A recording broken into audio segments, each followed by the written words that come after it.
നമസ്കാരം. തത്സമയം വാർത്തകളിലേക്ക് സ്വാഗതം.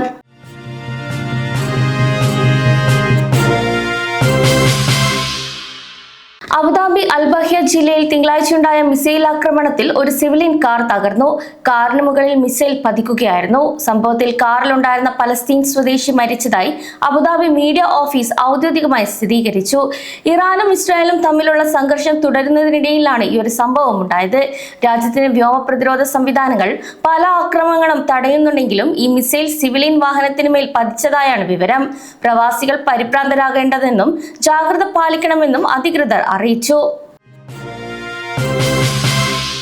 സുരക്ഷാ മുൻകരുതലിന്റെ ഭാഗമായി താൽക്കാലികമായി നിർത്തിവെച്ചിരുന്ന ദുബായ് അന്താരാഷ്ട്ര വിമാനത്താവളത്തിലെ പ്രവർത്തനങ്ങൾ പുനരാരംഭിക്കുന്നു. ദുബായ് സിവിൽ ഏവിയേഷൻ അതോറിറ്റിയുടെ നിർദ്ദേശപ്രകാരം നിലവിൽ തിരഞ്ഞെടുത്ത സ്ഥലങ്ങളിലേക്കാണ് വിമാന സർവീസുകൾ ആരംഭിക്കുക. വിമാനത്താവളത്തിന്റെ പ്രവർത്തനം താൽക്കാലികമായി നിർത്തിവെച്ചത് കാരണം നേരത്തെ ദുബായിലേക്ക് വരേണ്ടിയിരുന്ന ചില വിമാനങ്ങൾ അൽ മക്തൂം അന്താരാഷ്ട്ര വിമാനത്താവളത്തിലേക്ക് വഴിതിരിച്ചു വിട്ടിരുന്നു. അതിനാൽ യാത്രക്കാർ വിമാനത്താവളത്തിലേക്ക് പുറപ്പെടുന്നതിന് മുൻപ് തങ്ങളുടെ എയർലൈനുകളുമായി ബന്ധപ്പെട്ട ഫ്ലൈറ്റ് ഷെഡ്യൂളുകളിലെ മാറ്റങ്ങൾ കൃത്യമായി മനസ്സിലാക്കണമെന്ന് അധികൃതർ അഭ്യർത്ഥിച്ചു. ഇന്ന് രാവിലെ 10 മണി മുതലാണ് എമിറേറ്റ്സ് എയർലൈൻ കുറച്ച് സർവീസുകൾ പുനരാരംഭിച്ചത്. കൂടാതെ ഇന്നത്തെ ഷെഡ്യൂളിലുള്ള ചില വിമാനങ്ങൾ റദ്ദാക്കിയതായും എയർലൈൻ വ്യക്തമാക്കി. ഫുജൈറ എമിറേറ്റിലെ പെട്രോളിയം വ്യവസായ കേന്ദ്രത്തിന് നേരെ ഡ്രോൺ ആക്രമണമുണ്ടായി. ഫുജൈറ ഗവൺമെന്റ് മീഡിയ ഓഫീസാണ് ഇക്കാര്യം അറിയിച്ചത്. ആക്രമണത്തെ തുടർന്ന് പ്ലാന്റിൽ തീപിടുത്തമുണ്ടായെങ്കിലും സിവിൽ ഡിഫൻസ് യൂണിറ്റുകൾ ഉടൻ സ്ഥലത്തെത്തി തീ നിയന്ത്രണ വിധേയമാക്കി. സംഭവത്തിൽ ആർക്കും പരിക്കേൽക്കുകയോ ആളപായം സംഭവിക്കുകയോ ചെയ്തിട്ടില്ലെന്ന് അധികൃതർ വ്യക്തമാക്കി. നിലവിൽ അടിയന്തര സുരക്ഷാ സേനകൾ സ്ഥലത്തുണ്ട്. അതിനാൽ ജനങ്ങൾ പരിഭ്രാന്തരാകേണ്ടതില്ലെന്നും സ്ഥിതിഗതികൾ പൂർണ്ണ നിയന്ത്രണത്തിലാണെന്നും ഗവൺമെന്റ് അറിയിച്ചു. ഈദ് ഉൽ ഫിത്തർ ആഘോഷങ്ങൾക്കായി നാട്ടിലേക്ക് മടങ്ങാൻ തയ്യാറെടുക്കുന്ന പ്രവാസികൾക്ക് തിരിച്ചടിയായി വിമാന ടിക്കറ്റ് നിരക്കുകൾ ഉയരുന്നു. 30% വരെ വർദ്ധിക്കുന്നതായാണ് അറിയിപ്പ്. മേഖലയിലെ നിലവിലെ സംഘർഷങ്ങളും ഹോർമുസ് കടലിടുക്കിലെ അനിശ്ചിതത്വവും കാരണം ഇന്ധനവില ബാരലിന് $100 മുകളിൽ എത്തിയതാണ് ഇതിന് പ്രധാന കാരണം.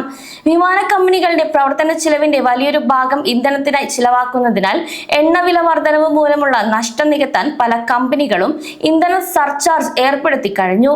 ഇത് സാധാരണക്കാരായ പ്രവാസികളുടെ യാത്രാ ബജറ്റിനെ കാര്യമായി തന്നെ ബാധിക്കും. എക്കണോമിക് ക്ലാസ് ടിക്കറ്റുകൾക്ക് പോലും 10 മുതൽ 20% വരെ അധിക പണം നൽകേണ്ടി വരും. ജെറ്റ് ഇന്ധനത്തിന്റെ വിലയിലുണ്ടായ അസാധാരണമായ വർധനവ് വിപണിയിൽ വലിയ മാറ്റങ്ങളാണ് ഉണ്ടായിരിക്കുന്നതും. അതിനാൽ ഈദ് അവധിക്ക് യാത്ര പ്ലാൻ ചെയ്യുന്നവർ നിലവിലെ ഉയർന്ന നിരക്കുകൾ കൂടി കണക്കിലെടുത്ത് വേണം യാത്രയ്ക്ക് തയ്യാറെടുക്കാൻ. മേഖലയിൽ വർദ്ധിച്ചു വരുന്ന സൈനിക നടപടികളെക്കുറിച്ചും സുരക്ഷാ ഭീഷണികളെക്കുറിച്ചും UAE president Sheikh Mohamed bin Zayed Al Nahyan Saudi കിരീടാവകാശി പ്രിൻസ് മുഹമ്മദ് ബിൻ സൽമാനും തമ്മിൽ ചർച്ച നടത്തി. ഇന്ന് ടെലിഫോൺ വഴിയാണ് ചർച്ച നടത്തിയത്. ഇറാനിൽ നിന്നുള്ള ആക്രമണങ്ങൾ തുടർച്ചയാകുന്നതിലും മറ്റു രാജ്യങ്ങളുടെ പരമാധികാരം ലംഘിക്കപ്പെടുന്നതിലും ഇരു നേതാക്കളും കടുത്ത ആശങ്ക രേഖപ്പെടുത്തി. സൈനിക സംഘർഷങ്ങൾ എത്രയും വേഗം അവസാനിപ്പിക്കണമെന്നും സമാധാനം നിലനിർത്താൻ നയതന്ത്ര മാർഗങ്ങൾക്ക് മുൻഗണന നൽകണമെന്നും ഇരുപക്ഷവും വ്യക്തമാക്കിയതായാണ് വിവരം. ഇതോടെ തത്സമയം ബുള്ളറ്റിൻ അവസാനിക്കുന്നു. നമസ്കാരം.